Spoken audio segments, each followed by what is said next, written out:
10 বছরের একটি মেয়ে স্কুল থেকে বাড়ি ফেরার পর নিজ অ্যাপার্টমেন্টের মধ্যেই ধর্ষণের শিকার হয়। মেয়ের বাবা জানতে পেরে পুলিশের সাহায্য না নিয়েই নিজেই ধর্ষককে খোঁজার মিশনে নেমে পড়ে। অন্যদিকে পুলিশ জোগাড় বেশি এক সাইকো কিলারকে খুঁজে বেড়াচ্ছে, যে কিনা বাচ্চা মেয়েদের ধর্ষণের পর খুন করে শহরের বিভিন্ন জায়গায় ফেলে যাচ্ছে। একদিকে বাবা, অন্যদিকে পুলিশ। কে আগে এই সাইকো কিলারকে ধরবে, কে আগে তাকে শাস্তি দিবে, এই জন্য এক চ্যালেঞ্জ হয়ে দাঁড়ায়। Hello friends, this is Plabon and welcome to Plabon all. বলছি 2017 সালে মালায়ালাম ভাষায় মুক্তি পাওয়া crime suspense thriller movie the great ফাদারের কথা। মুভির শুরুতেই দেখা যায় স্যামুয়েল নামে এক পুলিশ অফিসার এক সাইকো কিলার কেস নিয়ে রিসার্চ করছে আর ড্রিঙ্কস করছে।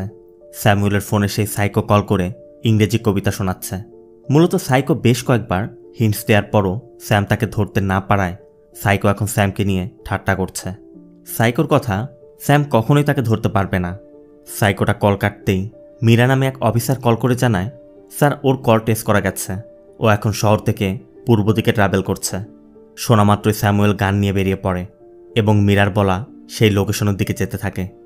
রাস্তাটি জনমানব শূন্য একটি আঁকাবাঁকা পাহাড়ি রাস্তা। কিছুক্ষণ যাওয়ার পরই স্যামুয়েলের কারের পিছে আরেকটি কভার ভ্যান দেখা যায়। ভ্যানটি স্যামুয়েলের কারকে ফলো করছিল। হঠাৎই সেই ভ্যানটি স্যামুয়েলের কারকে ধাক্কা দেয়, সাথে সাথে কারটি দুমড়ে মুচড়ে যায়। আহত অবস্থায় স্যাম তখন কার থেকে বেরিয়ে বাঁচার আকুতি করছিল, আর তখনই ভ্যান থেকে এক লোক নেমে হ্যামার দিয়ে স্যামকে মেরে পাহাড়ের ঢালে ফেলে দেয়। ঘটনাটির কথা মনে রাখবেন। আপাতত সিন চলে যায় এই ঘটনার কয়েকদিন পর একটি ইংলিশ মিডিয়াম স্কুলে। আমাদের সারা নামে একটি মেয়েকে দেখানো হয়। ক্লাসের সবার মধ্যে সারা সব থেকে সুন্দরী, তাই ছোট হলেও ক্লাসমেটদের অনেকে সারাকে খুবই পছন্দ করে। অবশ্য সারার এতে কোনো ইন্টারেস্টই নেই, থাকবেই বা কি, বয়স তো মাত্র 10। সারা মাঝে মধ্যেই এক একটা গল্প বলে, কিন্তু কেউই তা বিশ্বাস করতে চায় না, কারণ তারা বিশ্বাস করতে চায় না যে এগুলো সত্যি ঘটনা। সারা আজও ক্লাসমেটদের একটি গল্প বলছিল। সারা বলছিল এই মুম্বাই শহরের নাম ছিল বম্বে। তৎকালীন সময়ে মুম্বাই করিমলালা, ছোটা শাকিল এবং দাউদ ইব্রাহিম নামে আন্ডারওয়ার্ল্ড ডনদের কন্ট্রোলে ছিল। আমার বাবার নাম ডেভিড নাইনান। ওই সময় আমার বাবার কোম্পানি আন্ধেরিতে একটি অ্যাপার্টমেন্ট বানাতে চাচ্ছিল। সব ডকুমেন্টসও ঠিক ছিল, কিন্তু ওই আন্ডারওয়ার্ল্ডের ডনরা এসে বাধা দিয়েছিল। তখন আমার বাবা ওই ডনদেরকে গান পয়েন্ট করে 1 ঘন্টার মধ্যে ওই জায়গা খালি করিয়েছিল। সারার গল্প শুনে একজন বলে ওঠে, ঠিক যেমনটা মোহনলাল এক রাতে করেছিল, তাই না? চাপাবাজ কোথাকার। কবে জানি বলবে যে বুর্জ খলিফা ওর বাবা বানিয়েছে। স্পাইডারম্যান, সুপারম্যানের মতো ওর বাবার কাহিনীও ভুয়া। অন্যরা সারাকে ব্যঙ্গ করতে শুরু করে। তবে শুধু সেদিনই নয়, পরবর্তী দিন ক্লাসে আসা মাত্রই সবাই তাকে চাপাবাজ সারা বলতে থাকে। সবাই হাসাহাসি করছিল, যা থেকে সারা কান্না করে দেয়। সবার ব্যঙ্গ করা দেখে সারা খুব কষ্ট পাচ্ছিল। সারা এসব একদমই সহ্য করতে পারছিল না। এজন্য সারা বাড়িতে গিয়ে অনেক চিন্তা ভাবনা করে পরবর্তী দিন গান হাতে স্কুলে প্রবেশ করে এবং ক্লাসে গিয়েই যারা তাকে ব্যঙ্গ করেছিল তাদেরকে গান পয়েন্ট করে। আর সারার হাতে গান দেখে ক্লাসের সবার হাওয়া টাইট। এই খবর পুরো স্কুলে ছড়িয়ে পড়ে। এরপর প্রিন্সিপাল সারার মা মিশেলকে ডাকে। প্রিন্সিপাল তাকে বলে গানে 6টি বুলেট ছিল, যদি কিছু হয়ে যেত। মিশেল বলে, আসলে আমি জানতাম না, ওর দাদা এক্স আর্মি অফিসার, এই গানটি তারই, তার লাইসেন্সও আছে। কিন্তু প্রিন্সিপালের কথা, লাইসেন্স তো দাদার নামে, সারার হাতে কিভাবে এলো? সে কোনো কথা শুনতে নারাজ। প্রিন্সিপাল বলে, আমি পুলিশে কমপ্লেন করব, নয়তো ওর বাবাকে ডাকুন। মিশেল বলে, আসলে ওর বাবা এখন শহরের বাইরে আছে, ও আসতে পারবে না। আর ওর বাবা আমাকে বলেছিল যে স্কুল ফান্ডে একটা বড় অঙ্কের ডোনেশন দিবে। ডোনেশনের কথা শুনে স্কুল কমিটির সভাপতি বলে, আরে প্রিন্সিপাল স্যার, বাচ্চা মেয়ে, ভুল হয়ে গেছে, ছাড়ুন না। প্রিন্সিপালও বলে, কি আর করার, ঠিক আছে, আপনারা আসতে পারেন। এই ঘটনার পরও সারা অন্যদেরকে বলে আসলে বাবা মাকে বিয়ে করার পর সব রিস্কি ব্যবসা ছেড়ে দিয়েছিল। ঠিক তখনই পাশ দিয়ে কয়েকটি বাইক চলে যাচ্ছিল, মানে বাইকগুলো স্ট্যান্ড করছিল। সারা বলে ওঠে, আমার বাবা তো শুধু বাইক না, কার স্ট্যান্ডও করতে পারে। এটা শুনে অন্যরা আবার বলে ওঠে, তোমার বাবা তো দুলকার সালমান, তোমার বাবা পারে না এমন কি আছে? আবার চাপাবাজি শুরু হয়ে গেছে। অন্যদের কথা শুনে সারার মন আবার খারাপ হয়ে যায়। আর তখনই একটি কারের শব্দ শুনে সারার মুখে হাসি ফুটে ওঠে। মুহূর্তেই সেই কারটি স্কুল বাসটিকে ওভারটেক করে স্কুল বাসটিকে থামিয়ে দেয়। আর কার থেকে নেমে আসে সারার বাবা ডেভিড নাইনান। তার গেট আপ, স্টাইল সব কিছু দেখে বাচ্চারা তো হা করে আছে। সারা শুধু বলে, দ্যাটস মাই সুপার হিরো। এরপর সারা দৌড়ে তার বাবার কাছে গিয়ে বাবার কারে করে বাড়ি ফিরে যায়। এরপর রাতে খাবার টেবিলে মিশেল ডেভিডকে বলে, তুমি মেয়েকে এসব ভুলভাল গল্প কেন বলে বেড়াও? ডেভিড বলে, মেয়ে পছন্দ করে তাই, আর সারা যা পছন্দ করে আমি তাই করব, আর আমি তো সত্যি ঘটনাগুলোই বলি। সিন চলে যায় ডেভিডের অফিসে। ডেভিডের অফিসের অ্যানুয়াল প্রোগ্রাম, তাই সেই বিষয় নিয়ে আলোচনা চলছে। এক একজন বলছে সে এটা করবে, সে এটা করবে। কেউ বলছিল ড্রামা করবে, আবার কেউ বলছিল কথাকলি ডান্স করবে। জেমস নামে একজন বলে আমি 2টি রোলে অভিনয় করব। সব কিছু ফাইনাল করে মিটিং শেষ হয়। মিটিং শেষে জেমস এসে ডেভিডের কাছে ছুটি চায়। জেমস বলে আজ ওর জন্মদিন, আবার মোহনলালের ফিল্মও রিলিজ হয়েছে, আমি ওকে প্রমিস করেছি ওকে নিয়ে যাব। ডেভিড বলে ভাই ছুটি হবে না, তুমি ফাইল নিয়ে আমার ডেস্কে আসো। এরপরের সিন প্রোগ্রামের দিন। ডেভিড তখন প্রোগ্রামে। মিশেল হসপিটাল থেকে কল করে জানায় হসপিটালে বোর্ড মিটিং আছে, আমি আসতে পারবো না। আর সারার স্কুল তো তোমার কাছেই, তুমি ওকে পিক করো। ডেভিড বলে আমি এখানে সব, আমি তো বের হতেই পারবো না। মিশেল বলে ঠিক আছে, সারার কাছে ঘরের চাবি আছে, ও ঘরে গিয়ে অপেক্ষা করবে। কথা শেষ করে ডেভিড প্রোগ্রামে জয়েন করে। কিন্তু কিছুক্ষণ যেতেই ডেভিডের কেমন যেন অস্বস্তি ফিল হচ্ছিল, কারণ সামনে যে ড্রামা চলছিল সেটি রেপ বিষয়ক। এই জন্য ডেভিড অনুষ্ঠান শেষ না করেই বাড়িতে ফিরে আসে। তখন অনেক বৃষ্টি পড়ছে। গেট দিয়ে ঢোকার সময়ই আচমকা একটি বাইক বের হয়ে যায়। এরপর ডেভিড কার পার্ক করে লিফটের সামনে যায়। ডেভিড দেখে লিফটটি তখন 5 তলায় আছে, এই জন্য সেই লিফটে না গিয়ে পাশের লিফটে উপরে যায়। আবার এদিকে মিশেলের মিটিংও ক্যান্সেল হয়ে গেছে, মিশেলও বাড়িতে আসছে। ডেভিডও ফ্ল্যাটের সামনে এসে ফ্ল্যাটের লক খুলছিল। ডেভিড খেয়াল করে লিফট আটকে সেখান থেকে শব্দ আসছে। এই জন্য ডেভিড একটু এগিয়ে গিয়ে দেখে সারার জুতা পরে আছে, আর লিফটের মধ্যে সারা অচেতন অবস্থায় পড়ে আছে। সারার চেহারায় ক্ষতের চিহ্ন। ডেভিড সাথে সাথে সারাকে ঘরের মধ্যে নিয়ে যায়। ডেভিড বুঝতে পারছে না এখন সে কী করবে। এজন্য ডেভিড পুলিশ কন্ট্রোল রুমে কল করে, কিন্তু কিছু না বলে কল কেটে দেয়। এদিকে মিশেল এসেই প্রথমে সারার জুতাটি দেখতে পায়। এরপর ফ্ল্যাটে ঢুকে জানতে চায় সারা কোথায়। ডেভিড শুধু ইশারায় ভিতরে দেখিয়ে দেয়।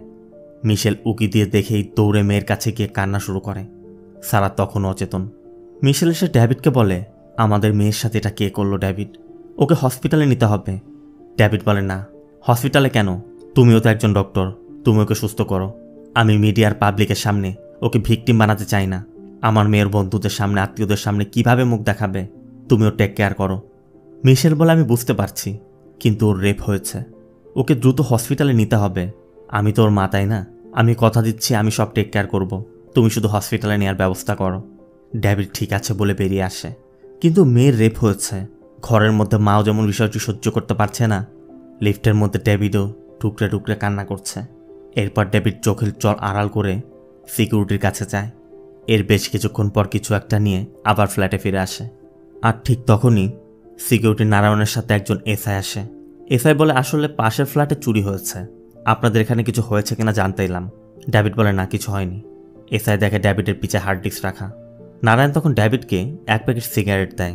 এসআই বলে আপনি যখন নারায়ণকে সিগারেট আনতে পাঠিয়েছিলেন তখন সিসিটিভি ঠিক ছিল, এখন অফ, হার্ড ডিস্কও মিসিং। নারায়ণ তখন ডেভিডকে বলে স্যার আমি বলতে ভুলে গেছি, আমি আপনার সিগারেট আনতে যাওয়ার পর জনি স্যারের ফ্ল্যাটে চুরি হয়েছে, আর ক্যামেরার কানেকশন তো 3 মাস যাবৎ বন্ধ, কিছুই রেকর্ড হয়নি। সব শোনার পর ডেভিড নারায়ণ এবং এসআইকে বের হয়ে যেতে বলে। তবে এসআই শুধু যাওয়ার সময় বলে যায় আপনাকে দেখে কিন্তু স্মোকার মনে হয় না।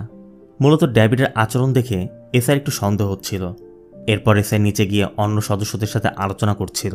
ঠিক তখনই ডেভিড সারাকে নিয়ে হসপিটালের উদ্দেশ্যে বেরিয়ে যায়। হসপিটালে নিয়ে ট্রিটমেন্টের পর সারার জ্ঞান ফিরে আসে। ডেভিড শুধু সারাকে বলে তুমি দুঃস্বপ্ন দেখেছ মা, এখন সব ঠিক হয়ে গেছে। সিন চলে যায় পরদিন সকালে। কৃষকেরা খেতে কাজ করতে যাচ্ছিল। ক্ষেতের মধ্যে একটি বাচ্চা মেয়ে লাশ দেখে পুলিশে খবর দেয়। কিছুক্ষণের মধ্যে পুলিশ এবং মিডিয়াও এসে পড়ে। এই যে বডি বিল্ডারকে দেখছেন, সিবিসিআইডির আন্ডার কভার অফিসার অ্যান্ড্রোস, মানে স্যামুয়েলের মৃত্যুর পর অ্যান্ড্রোসই এই কেসগুলো দেখছে। আর এই মেয়েটির নাম মীরা। যে মেয়েটির বডি পাওয়া গেছে, মেয়েটির মুখে একটি কাপড় বাঁধা, নাকে একটি বল লাগানো। অ্যান্ড্রোস ভালোভাবে বডিটিকে পর্যবেক্ষণ করে। পাশে একটি হ্যান্ড গ্লোভসও পাওয়া যায়। অ্যান্ড্রোস মীরার কাছে জানতে চায় 2 দিনের মধ্যে কোনো মিসিং কেস রেজিস্টার হয়েছে কিনা। মীরা বলে না স্যার। অ্যান্ড্রোস বলে না হলেও হবে, মেয়েটির পোশাক এবং চেহারায় মনে হচ্ছে ধনী পরিবারের, কেস নিশ্চয়ই রেজিস্টার হবে। এই বলে অ্যান্ড্রোস চলে যায়। এরপরে সত্যনাথ নামে এক রিপোর্টার এসে মীরার কাছে এই কেসের বিষয়ে তথ্য জানতে চায়। মূলত সত্যনাথ এই বাচ্চা মেয়েদের কেসগুলো নিয়ে রিপোর্ট করছিল।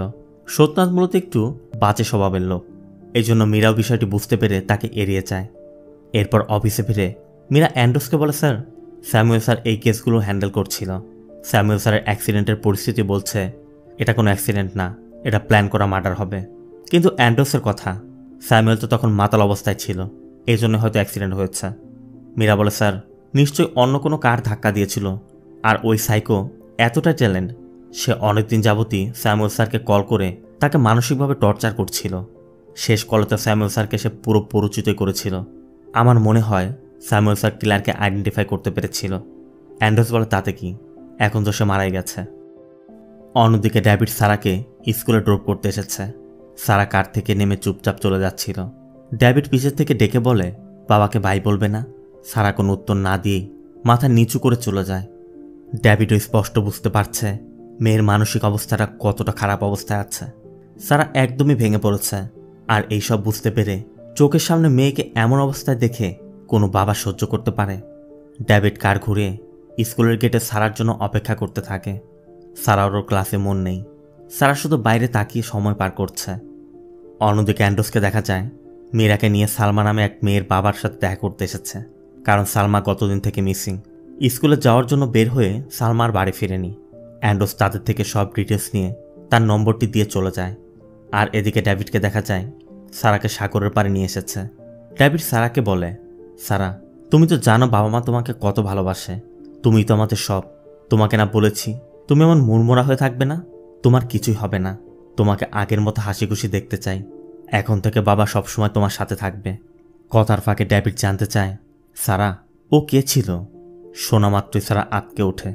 সারার ওই দিনের ঘটনার কথা মনে পড়ে যায় এবং সারা কাঁদতে কাঁদতে দূরে চলে যায়। ডেভিডও দৌড়ে এসে মেয়েকে বুকে জড়িয়ে ধরে। একদিকে যেমন সারা ওই ইনসিডেন্ট থেকে নিজেকে বের করতে পারছে না, মেয়ের এমন অবস্থা ডেভিড এবং মিশেলও সহ্য করতে পারছে না। এজন্য তারা সারাকে কাউন্সিলের জন্য ডক্টর সুজানের কাছে নিয়ে যায়। সুজান সারাকে বুঝিয়ে বলে, দেখো সারা, তুমি যদি এমন মনমরা হয়ে থাকো তাহলে তোমার বাবা মায়ের কী অবস্থা হবে? তোমার মা এখানের একজন বেস্ট ডক্টর। তোমাকে এই অবস্থায় দেখে সে কাজে মন দিতেই পারছে না। তুমি তো স্মার্ট মেয়ে, তাই না? দেখো, আমরা তো কত স্বপ্ন দেখি, আবার সেগুলো ভুলেও যাই। তেমন তোমারও এটা ভুলে যাওয়া উচিত এবং বাবা মাকে হ্যাপি রাখা উচিত। তুমি তোমার বাবার কথা ভেবেছ তোমাকে কতটা ভালোবাসে? সারা বলে, আমি জানি বাবা মা অনেক কষ্টে আছে। বাবা আমার বেস্ট ফ্রেন্ড। আমি দুজনকেই খুব ভালোবাসি। আমি অনেক ভয় পেয়েছিলাম। ও আমাকে অনেক কষ্ট দিয়েছে।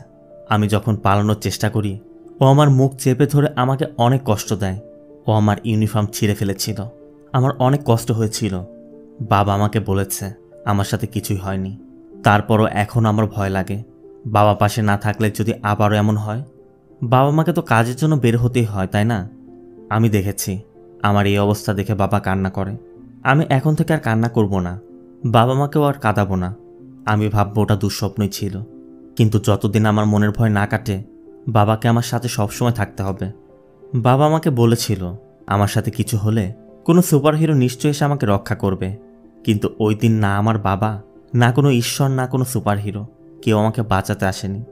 আমি শিওর ঈশ্বর নিশ্চয়ই ও সাজা দিবে। বাইরে বসে মেয়ের কথাগুলো শুনে ডেভিড শুধু চোখের জল ফেলে যাচ্ছে। একজন বাবা মেয়েকে সুরক্ষিত রাখতে কতটা না চেষ্টাই করে। এরপরে যদি এমনটা ঘটে, একজন বাবার মনের অবস্থা কি হয় তা একজন বাবা ছাড়া কেউই বুঝতে পারবে না। এরপর ডেভিড সুজানকে বলে, আমি কখনো চিন্তা করিনি পৃথিবীটা এমন। আমি সবসময় আশেপাশে ঘটে যাওয়া ঘটনার কথা শুনেছি। যখনই আমি একটু দূরে ছিলাম আর আমার বাচ্চাই তার শিকার হলো, ও ব্যথা পাবে বলে আমি কখনো ওর হাতটা জোরে ধরিনি। আমি শুধু আমার বাচ্চাকে হাসি খুশি দেখতে চাই, ওকে সুখী দেখতে চাই। আমরা তো এই জন্যই বেঁচে থাকি, এই জন্যই তো উপার্জন করি, তাই না? আজ আমার বাচ্চা আমাকে দেখে কান্না করে। এই পৃথিবীতে কোনো ঈশ্বরই আমার বাচ্চাকে বাঁচাতে এলো না। ডেভিড, মিশেল, ডক্টর সুজান সবাই যথাসাধ্য চেষ্টা করছে সারা যাতে ওই ইনসিডেন্ট থেকে বেরিয়ে স্বাভাবিক জীবনে ফিরে আসে।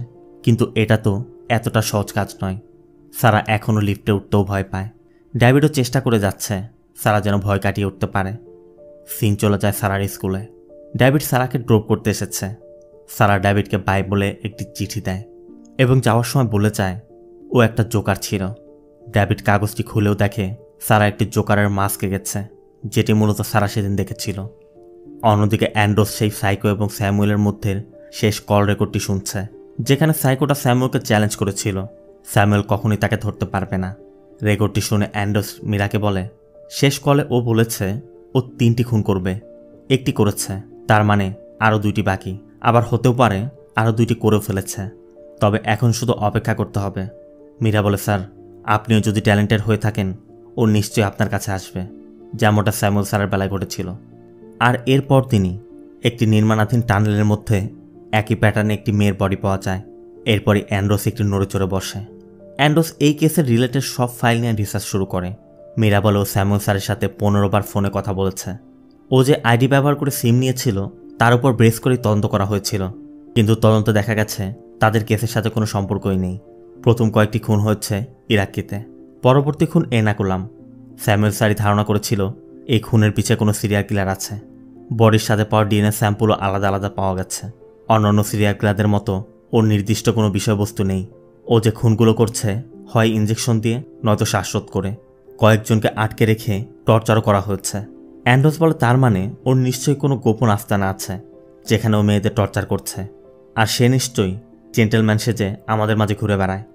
মীরা বলে ও বডির মুখ বেঁধে রাখে, নাকে নোজ ক্যাপ পরিয়ে দেয়, এমনকি ও নিজেকে জোকার দাবি করে।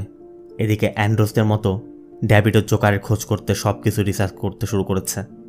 মিশেল এসে এসব দেখে জানতে চায় এইসব কি। ড্যাভিড সব কিছু দেখিয়ে বলে শুধু সারা না, গত 6 মাসে 945টি বাচ্চা মেয়ে ধর্ষণের শিকার হয়েছে। এর মাঝে কিছু মারাও গেছে। আমরা যখন বাসে না থাকি এমনটা যেন আর না হয়, শুধু আমাদেরই না, কারোর সাথেই যেন না হয়। মিশেল জানতে চায় আমাদের মেয়ের সাথে এটা কে করলো। ড্যাভিড বলে আমি খুঁজে বের করব, সে যেই হোক না কেন আমি তাকে খুঁজে বের করবই। মিশেল শুধু বলে ওকে মেরে ফেলবে। ক্যান্সার যদি বেড়ে যায় তখন পুড়িয়ে ফেলতে হয়, নয়তো বাড়ে। সেটা বডিতেই হোক বা সমাজেই হোক, ওকে মেরে ফেলো। আর এরপরই ড্যাভিড তার পুরনো রূপে ফিরে আসে, যেমনটা সারা তার বন্ধুদের সাথে গল্পে বলতো। ড্যাভিড সারা ধর্ষককে খোঁজার মিশনে নামে। ড্যাভিডের প্রথম সন্দেহ ছিল তার পাশের ফ্ল্যাটের মালিক জনি, যার ফ্ল্যাটে সেদিন চুরি হয়েছিল। ড্যাভিড প্রথমে জনির সাথে দেখা করে। ড্যাভিডকে দেখে জনি জানায় থানায় গিয়েছিলাম। পুলিশ বলল এখনও তদন্ত চলছে, কিছু পাওয়া যায়নি। পুলিশ বলেছে আমাদের সিকিউরিটি নারায়ণ যখন বাইরে ছিল তখনই নাকি চোর অ্যাপার্টমেন্টে ঢুকেছে। ওরা আরও বলেছে চোর হয়তো জানতো যে আমার বাবা মা একা থাকে। ড্যাভিড জানতে চায় তুমি তখন কোথায় ছিলে। জনি বলে তুমি যেভাবে প্রশ্ন করছো মনে হচ্ছে আমি আমার ফ্ল্যাটে চুরি করেছি। জনি চলে গেলে ড্যাভিড নারায়ণের কাছে যায়। নারায়ণ বলে স্যার আমি 10 মিনিটের জন্য চা খেতে গিয়েছিলাম, এই ফাঁকে সব হয়েছে। আমি তো পুলিশকে বলেছি। ড্যাভিড বলে তুমি পুলিশকে কি বলেছ আমি তা জানতে চাইনি, বাস্তবে কি হয়েছিল সেটা বলো। নারায়ণ তখন এটা ওটা বাহানা বলতে শুরু করে। আর এরপরই ড্যাভিডের হাতে মার খেয়ে বলে স্যার আমার শালা প্রকাশ একদিন এখানে এসেছিল, সিসিটিভি ক্যামেরা কাজ করছে না জেনে এই চুরির প্ল্যান করেছিল। চুরি করা মালামাল সব আমি ফিরিয়ে দেব স্যার, আমাকে মারবেন না প্লিজ। এরপর ড্যাভিডের কথা মতো নারায়ণ তার শালা প্রকাশকে নিয়ে আসে। প্রকাশকেও সেম ট্রিটমেন্ট দেওয়ার পর প্রকাশ বলে জনি স্যারের অ্যাপার্টমেন্টে যা পেয়েছিলাম তাই নিয়ে ফেরার পথে আমি জোকারের মাঝপাড়ায় একজনকে দেখেছিলাম। ও লিফটের মধ্যে কিছু একটা করছিল, আমার দিকে তাকাতেই আমি ভয় পেয়ে পালিয়ে এসেছিলাম। এটাই সত্যি স্যার। সব শোনার পর ড্যাভিড প্রকাশকে কার থেকে ছুঁড়ে ফেলে দিয়ে চলে আসে। অন্যদিকে দুজন অফিসার কয়েকজনের তথ্য এনে অ্যান্ড্রোসকে দেখায়, যারা ইতিপূর্বে চাইল্ড মোলেস্টেশনের দায়ে সাজা কেটেছে। এর মধ্যে একজনের নাম ফ্রাঙ্কো। ফ্রাঙ্কো একজন স্কুল টিচার ছিল, ক্লাসের 3টি মেয়েকে মোলেস্ট করার জন্য জেল খেটেছিল, এখন শহরে আছে। এজন্য ফ্রাঙ্কোকে মোলেস্টরত অবস্থায় ধরে আনা হয় এবং তার সাথে কথা বললেও অ্যান্ড্রোস বুঝতে পারে ও এখনও শুধরায়নি, ও বিকৃত মানসিকতার। তাই ফ্রাঙ্কোর কথাবার্তা শোনার পর অ্যান্ড্রোস নিজেকে সামলাতে না পেরে ফ্রাঙ্কোর ডিম ফাটিয়ে দেয়। এরপর পাওলো নামে একজনের খোঁজ করতে একটি বস্তিতে যায়।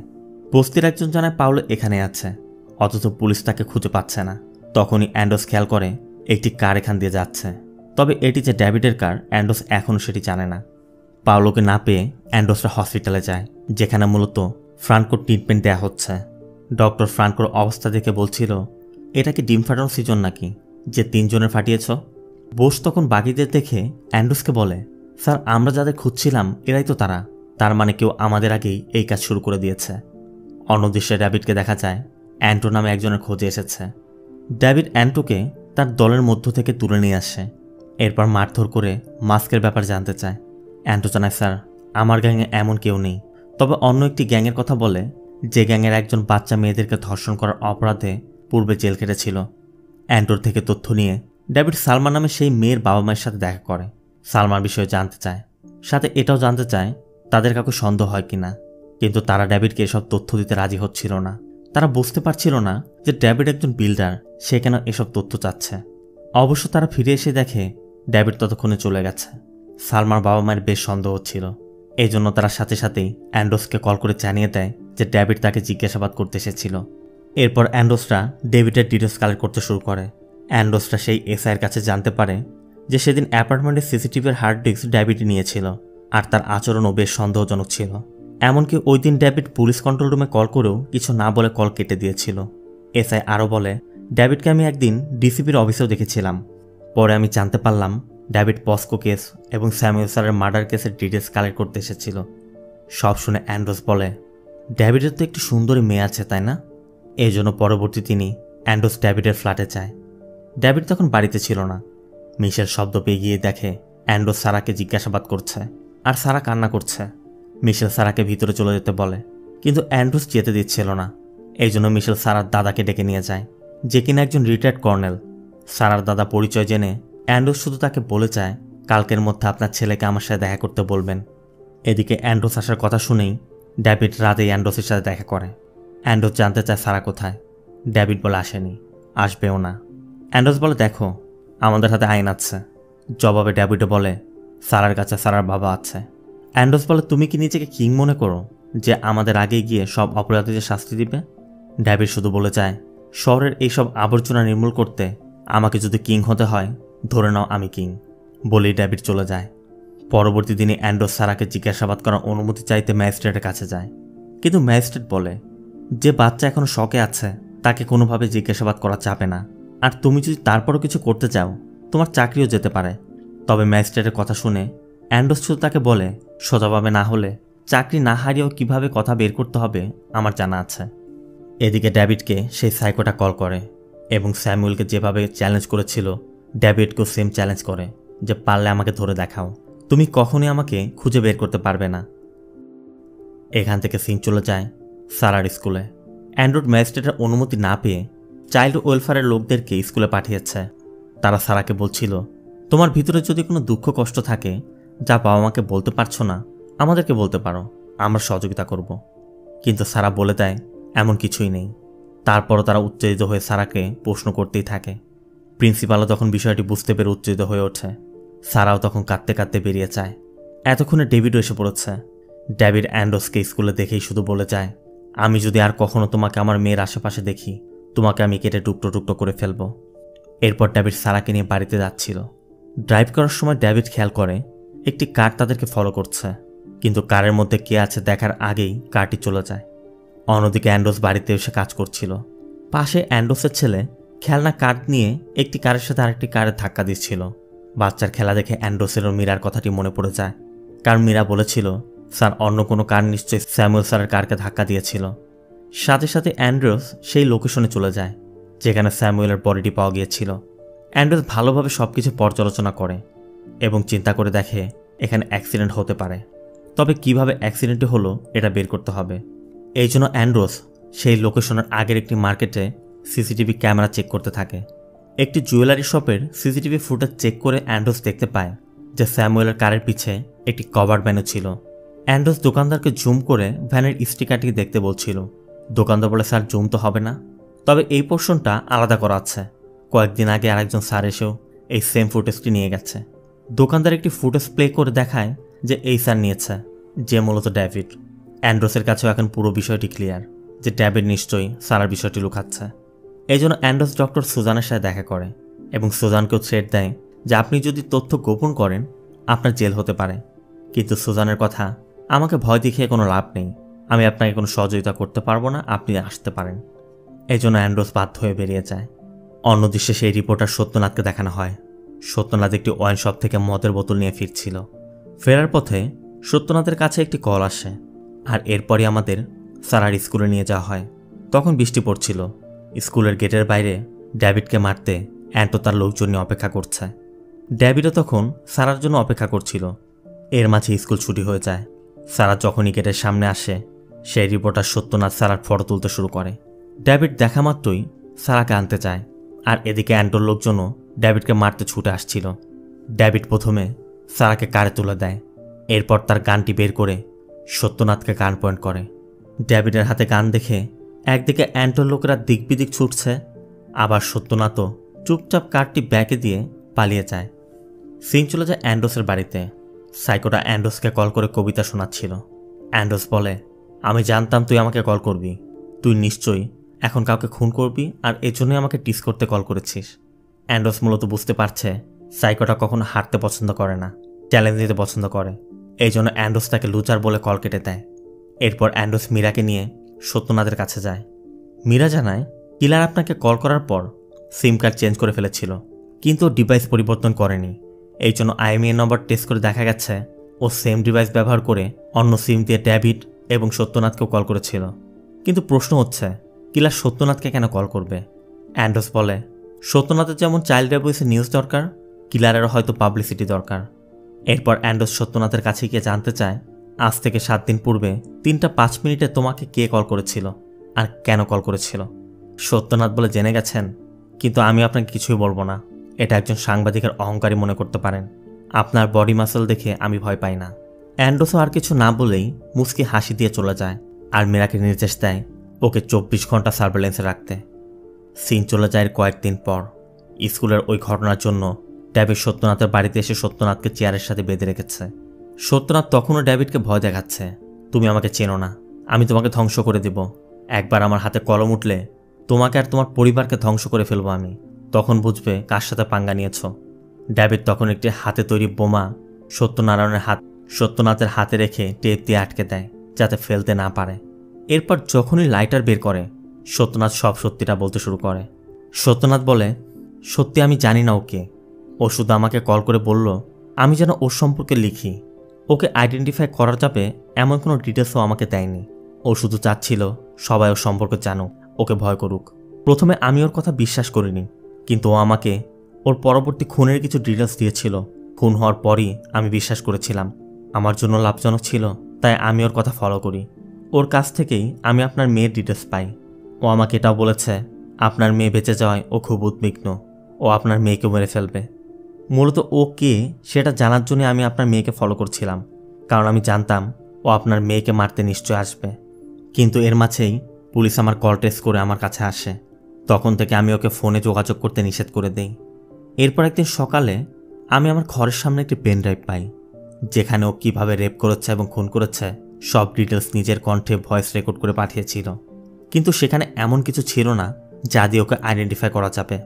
ডেভিড জানতে চায় এত মানুষ থাকতে তোমাকে কেন বেছে নিল। সত্যনাথ বলে, ও বলেছিল ওর আমার মতো নোংরা সাংবাদিকই দরকার। শোনা মাত্রই ডেভিড পেন ড্রাইভটি নিয়ে বলে, এরপর থেকে তুই আর কোনোদিন লিখতে পারবি না। বলেই ডেভিড বেরিয়ে যায়, আর সাথে সাথে উপরে বোমাটি বিস্ফোরিত হয়। বোমা ফাটার শব্দ পেয়ে সার্ভেলেন্সে থাকা পুলিশ সদস্য উপরে গিয়ে দেখে সত্যনাথ জীবিত আছে, কিন্তু তার হাত দুটো উড়ে গেছে। ডেভিড ওখান থেকে বাড়ি ফিরে পেন ড্রাইভে থাকা ভয়েস রেকর্ডটি শুনে। এরপর শুরু থেকে এ পর্যন্ত সে যা কিছু তদন্ত করেছে সব কিছু পর্যালোচনা করতে শুরু করে দেয় যে কে এই জোকার। ডেভিড সাইকোর কল করা নম্বরটির ডিটেলসও বের করে। এরপর ওই অ্যাড্রেসে গিয়ে জানতে পারে সিমটি উইলিয়াম নামে একজনের নামে রেজিস্টার করা, অথচ উইলিয়াম এখন US থাকে। উইলিয়াম জানেই না এই সিমটি তার।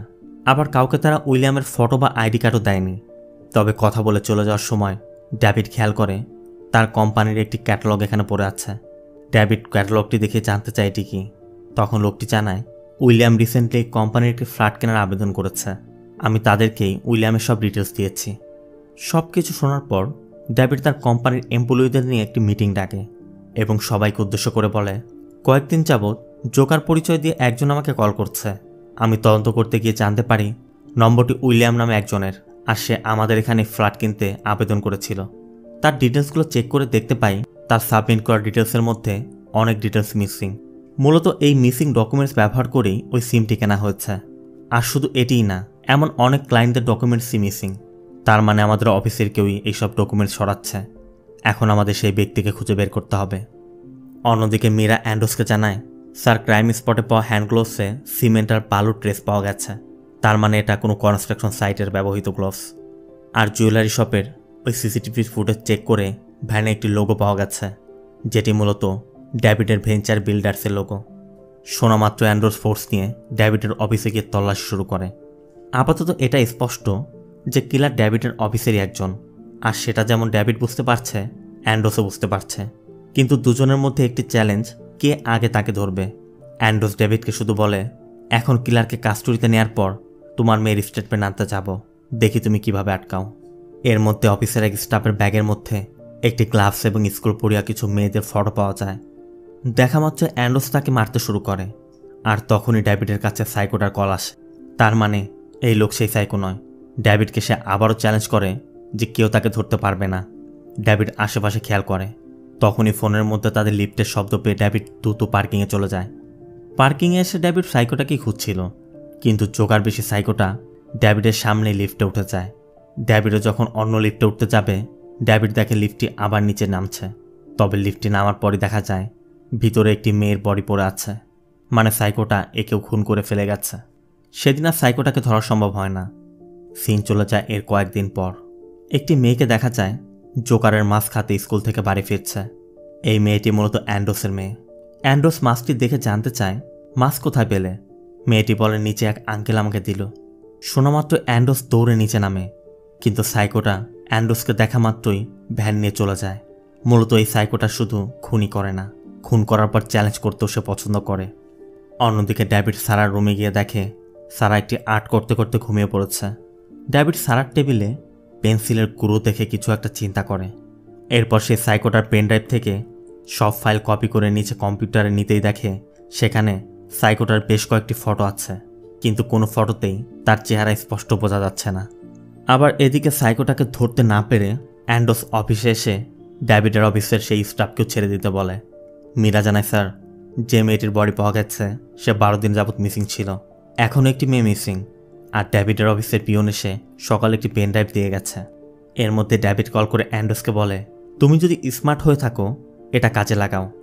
এই বলে ডেভিড ফোন রেখে রেডি হয়ে সাইকোটাকে ধরতে বেরিয়ে পড়ে।